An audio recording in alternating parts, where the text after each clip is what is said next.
والصلاة والسلام على سيد الأنبياء والمرسلين وعلى آله وأصحابه أجمعين. أما بعد فأعوذ بالله من الشيطان الرجيم. بسم الله الرحمن الرحيم. واعتصموا بحبل الله جميعا ولا تفرقوا.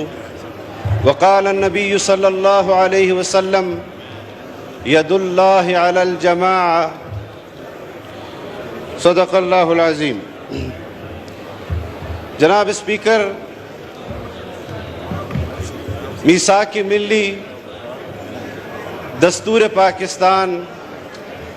آئین پاکستان کے حوالے سے آج جس جشن کا انعقاد اس دستور ساز اسمبلی کے اندر ہو رہا ہے، یہاں پر ان اکابرین کو جنہوں نے اس مملکت خداداد پاک آئین دیا، ان کو خراج عقیدت پیش کیا گیا۔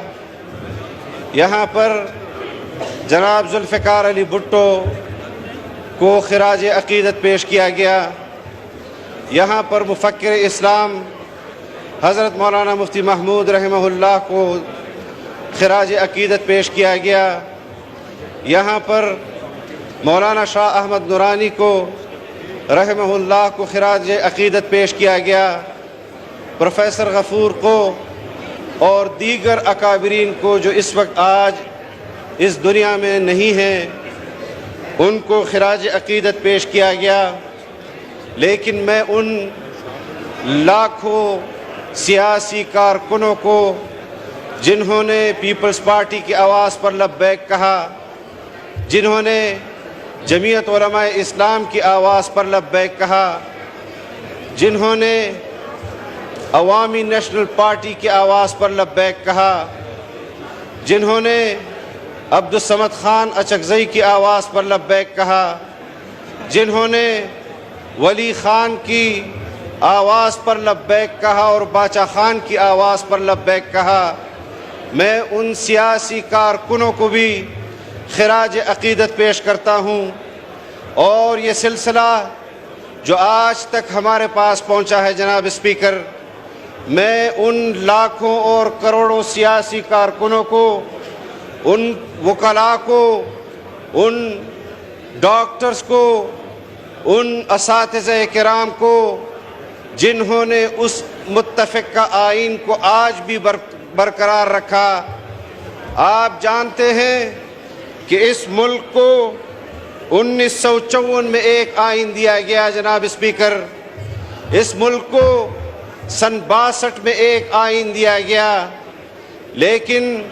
وہ دونوں آئین پاکستان میں نہیں چل سکے۔ اس کے بعد سن 67 میں آواز اٹھی کہ پاکستان ایک سرزمین بے آئین ہے۔ اس آواز پر قوم متوجہ ہوئی، ڈیموکریٹک ایکشن کمیٹی کا قیام آیا،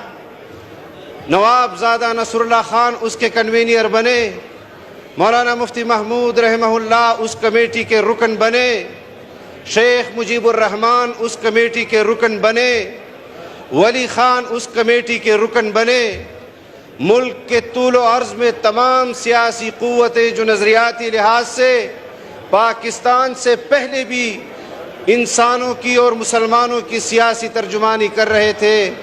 وہ اس کمیٹی کے رکن بنے اور انہوں نے مذاکرات شروع کیے۔ ان کے دو مطالبے تھے جناب اسپیکر۔ ایک مطالبہ ان کا یہ تھا کہ پاکستان میں پارلیمانی نظام حکومت ہوگی، اور دوسرا مطالبہ ان کا یہ تھا کہ پاکستان میں دوسرے طرف پاکستان پیپلز پارٹی جو اس وقت جس کی قیادت ذوالفقار علی بھٹو رحمہ اللہ کر رہے تھے، ان کا نظریہ یہ تھا کہ پاکستان میں اس وقت ان کا خیال یہ تھا کہ وہ صدارتی نظام حکومت اور صدارتی طرز حکومت کے حامی تھے، لیکن بالآخر ان کو میز پر بیٹھنا پڑا، اور جس کے نتیجے میں ایک عبوری آئین دیا گیا سن 71 میں۔ اس کے بعد مرکز میں حکومت بنی، 2 صوبوں میں پاکستان پیپلز پارٹی کی حکومت بنی، 2 صوبوں میں جمعیت علماء اسلام اور نیب کی حکومت بنی، جس کی وزارت اعلیٰ ایک طرف مولانا مفتی محمود رحمہ اللہ کے ہاتھ میں تھی تو دوسری طرف سردار عطا اللہ مینگل اس کے وزیر اعلیٰ تھے بلوچستان میں۔ ولی خان جو آپ کے اس پارلیمان کے اپوزیشن کو لیڈ کر رہے تھے جناب اسپیکر، اس کی جدوجہد، ان تمام اکابرین کی جدوجہد کے نتیجے میں اس ملک کو ایک آئین دیا گیا، متفقہ آئین دیا گیا، اور اس آئین کا نصب العین اور اس کی راہ کو متعین کرنے کی قرارداد مقاصد کو شامل کیا گیا، جو 54 کے آئین میں بھی تھا، جو سن 62 کے آئین میں بھی تھا۔ چاہیے یہ تھا جناب اسپیکر ہماری حکومتوں کو جو ماضی میں گزری، 73 میں ہم نے آئین تو دیا جناب اسپیکر، لیکن اس آئین کے بعد ملک کے اندر ایمرجنسی لاگو ہوئی، ملک کے اندر ضیاء الحق کا مارشل لا آیا، ملک کے اندر جنرل مشرف کا مارشل لا آیا۔ آئین بننے کے بعد بھی اس ملک کے اندر مارشل لاؤں کا راستہ کھلا اور اس کو نظریے ضرورت کی بنیاد پر عدالتوں نے مہر لگا کر دی کہ آپ کو آئین میں بھی ترمیم کی اجازت ہے، آپ کو شخصی اعتبار سے اس ملک کے فیصلے کرنے کی بھی اجازت ہے۔ لیکن میں اپنے اکابرین پر فخر محسوس کرتا ہوں، انہوں نے جو شاندار ماضی ہمارے لیے چھوڑا ہے، انہوں نے ہمارے لیے جس نصب العین کا تعین کیا ہے، ہم اس نصب العین کے اوپر اپنے مستقبل کو تعین کریں گے، اسی پالیسی کو اب آگے لے جاتے ہوئے پاکستان کے اندر آج بھی ہم محسوس کر رہے ہیں جناب اسپیکر، ہماری خارجہ پالیسی کا تعین جنرل ایوب کرتا ہے، ہماری خارجہ پالیسی کا تعین ہمارے جنرل ضیاء الحق کرتے ہیں، ہماری خارجہ پالیسی کا تعین جنرل مشرف کرتا ہے۔ چاہیے یہ تھا جناب اسپیکر کہ یہ عوام کا نمائندہ فورم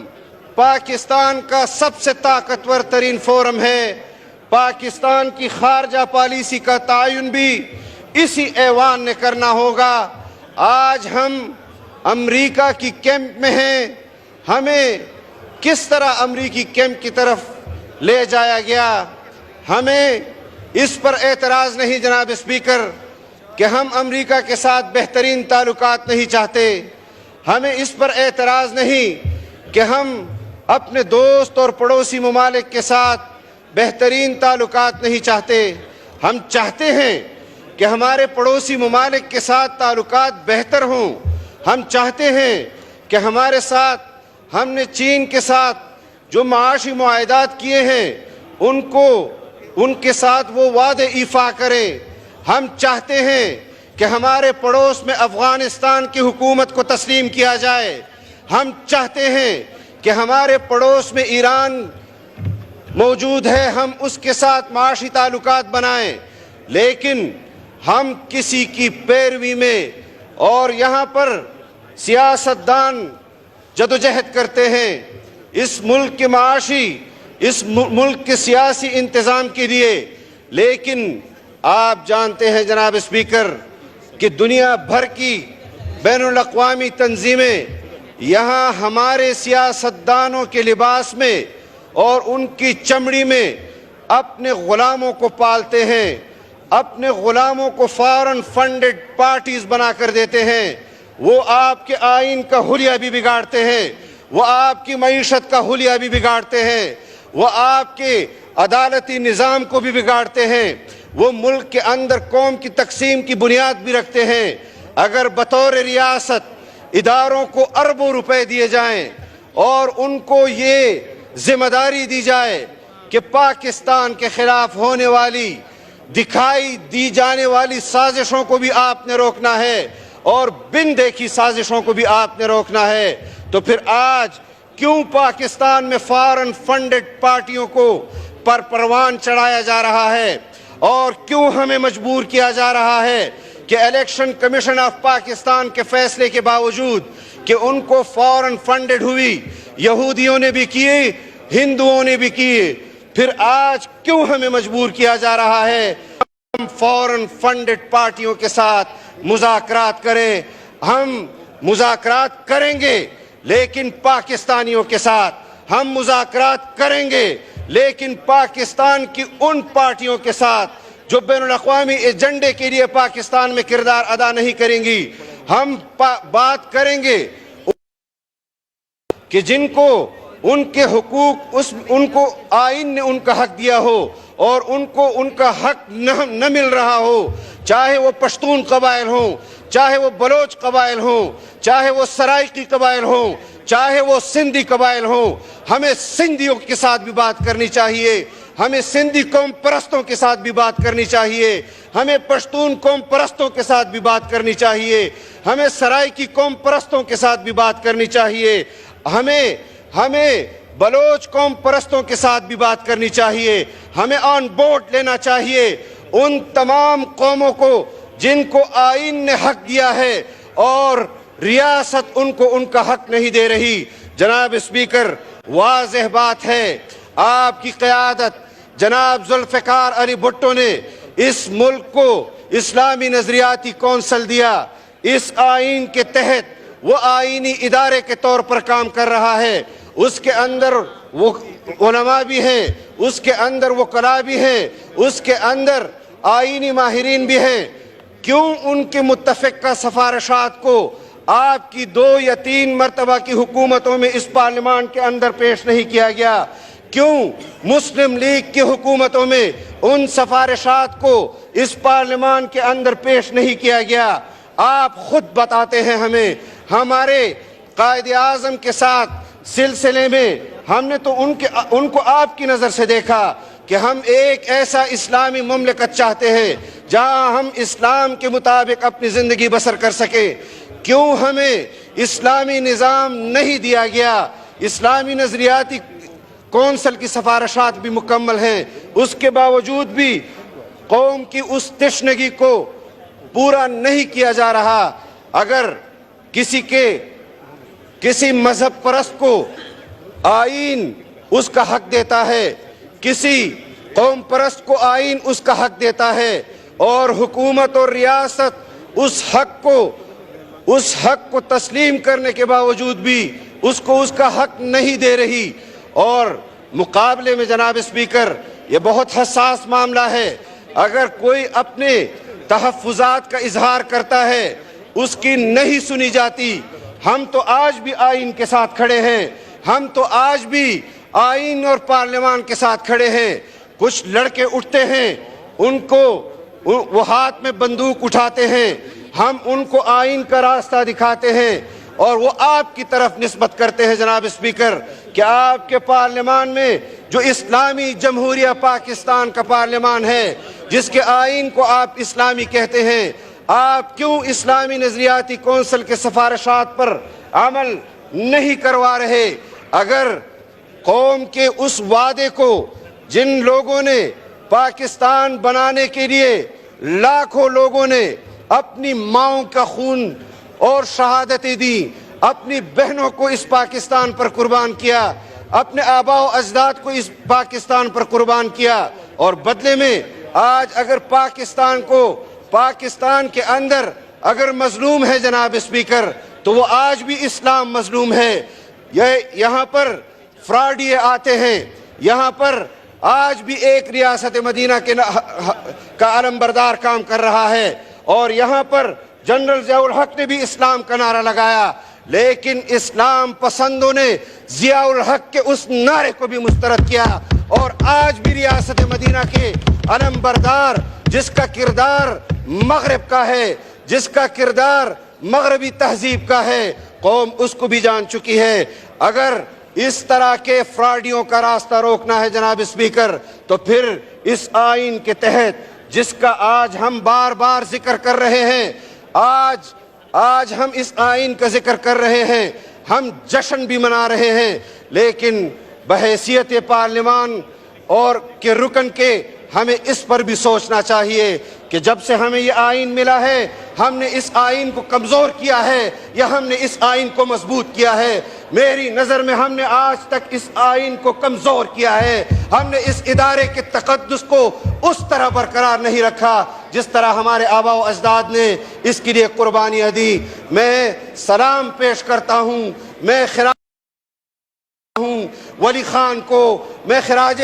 عقیدت پیش کرتا ہوں ذوالفقار علی بھٹو کو، میں خراج عقیدت پیش کرتا ہوں محترمہ بے نظیر بھٹو کو، میں خراج عقیدت پیش کرتا ہوں مفکر اسلام حضرت مولانا مفتی محمود کو، میں خراج عقیدت پیش کرتا ہوں مولانا شاہ احمد نورانی کو، میں خراج عقیدت پیش کرتا ہوں ان کے رفقا کو جو اس دستور ساز کمیٹی میں ان کے ساتھ شریک ہوئے، اور خراج عقیدت پیش کرتا ہوں ان عوامی نمائندوں کو جو اس دستور ساز اسمبلی کا حصہ تھے اور انہوں نے اس آئین کو متفقہ طور پر منظور کیا۔ اور میں ایک اور بات پر بھی اس قوم کو اعتماد دلانا چاہتا ہوں کہ 25 سال اس ملک کو آئین نہیں ملا، لوگ جدوجہد کرتے رہے،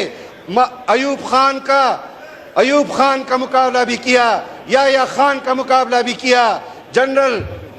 یحییٰ کا مقابلہ بھی کیا، لوگ اس وقت بھی مایوس نہیں ہوئے، انہوں نے جدوجہد کی، سیاسی نظریات کی حامل تنظیموں کی آواز پر لبیک کہا۔ جناب اسپیکر، ان لوگوں کی اس جدوجہد کا نتیجہ یہ ہے کہ آج آپ اپنے ملک کو اسلامی بھی کہہ سکتے ہیں، جمہوری بھی کہہ سکتے ہیں۔ آج ہم خراج عقیدت پیش کرتے ہیں ان اکابرین کا کہ جنہوں نے اس ملک کو ایک اسلامی جمہوری پاکستان بنایا، اس ملک کے آئین کو اسلامی بنایا، لیکن ہمیں اپنے آپ پر بھی سوچنا ہوگا کہ کیا ہم نے ان اکابرین نے جو ہمارے لیے جس راہ کا تعین کیا، ہمارے لیے جو نصب العین مقرر کیا، کیا اس پر ہم آگے بڑھے ہیں؟ یہاں ہم عدالتوں کے بارے میں جناب اسپیکر کہتے ہیں کہ نظریہ ضرورت انہوں نے متعارف کیا، لیکن یہ بات حقیقت ہے کہ پاکستان میں جب تک فورن فنڈڈ پارٹیاں بنیں گی، یہ پاکستان بین الاقوامی چوک ہم نہیں بننے دیں گے کہ یہاں پر سیاستدان بھی کرائے پر دستیاب ہو، یہاں پر بیوروکریٹ بھی کرائے پر دستیاب ہو، یہاں پر وکیل بھی کرائے پر دستیاب ہو، یہاں پر عدالت میں جج بھی کرائے پر دستیاب ہو۔ ہمارے اکابر نے اس ملک کے لیے، ہمارے اسلاف نے اس ملک کے لیے خون دیا، اس خطے کے لیے، اس کو آزاد کرنے کے لیے جدوجہد کی، اس لیے نہیں کی جناب اسپیکر کہ انگریز کے غلام ہم پر حکومتیں کرے، ان کے تنخواہ دار ہم پر حکمرانی کرے۔ خدا کے لیے ہماری نسلیں اس میں چلی گئی۔ آپ بھی جانتے ہیں یہاں پر بزرگ سیاستدان بیٹھے ہیں جنہوں نے ان اکابرین کو، جنہوں نے اس ملک کا آئین بنایا، ان کے ساتھ براہ راست کام کیا۔ ہمارے اپنے آباء و اجداد کی زندگیاں اس سفر میں چلی گئی جناب اسپیکر۔ آج بھی ہم اس بات کا اظہار کر رہے ہیں، آج بھی ہم اس بات کا رونا رو رہے ہیں۔ میں اس بات کا عہد کرتا ہوں، فیصلے کریں ملک کے لیے کریں۔ اگر پاکستان کے اندر ٹرانزیشن کی پوزیشن میں قائد اعظم محمد علی جناح کو جب ان کو گورنر جنرل بنایا گیا، ہم نے یہ تسلیم کیا کہ وہ ٹرانزیشن پیریڈ تھا۔ ہم یہ بھی جانتے ہیں کہ ذوالفقار علی بھٹو نے اگر سول مارشل لا ایڈمنسٹریٹر کا عہدہ قبول کیا تھا، بامر مجبوری قبول کیا تھا، ٹرانزیشن پیریڈ تھا۔ اگر آج بھی آپ نے اپنے آئین پر عمل درآمد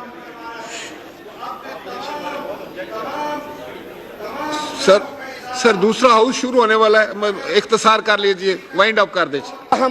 بہت اہم مسئلے کے بارے میں آج اس ایوان کا یہ اجلاس منعقد کیا گیا ہے۔ مجھے شوق نہیں ہے، ہم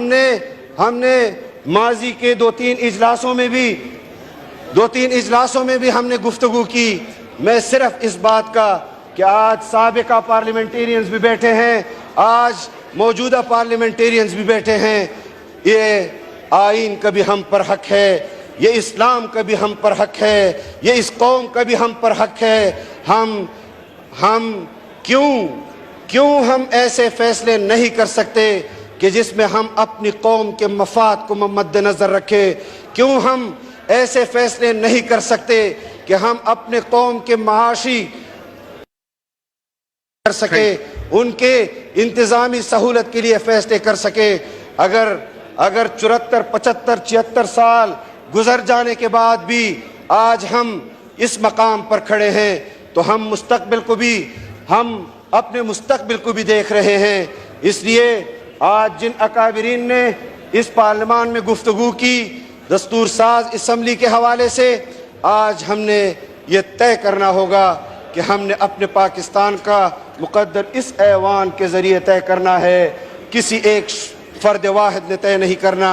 انشاءاللہ جمعیت علماء اسلام وہ آپ کے شانہ بشانہ تھی، وہ آپ کے شانہ بشانہ آج بھی ہے اور آئندہ بھی رہے گی۔ اللہ تعالیٰ پاکستان کا حامی و ناصر ہو، اور اللہ تعالیٰ ان تمام اکابرین کا جنہوں نے اس ملک کو ایک متفقہ آئین دیا، اور اللہ تعالیٰ ان کو اجر عظیم عطا فرمائے، آمین۔ ہمیں اس ملک و ملت کی خدمت کرنے کی توفیق عطا فرمائے۔ وآخر دعوانا ان الحمدللہ رب العالمین۔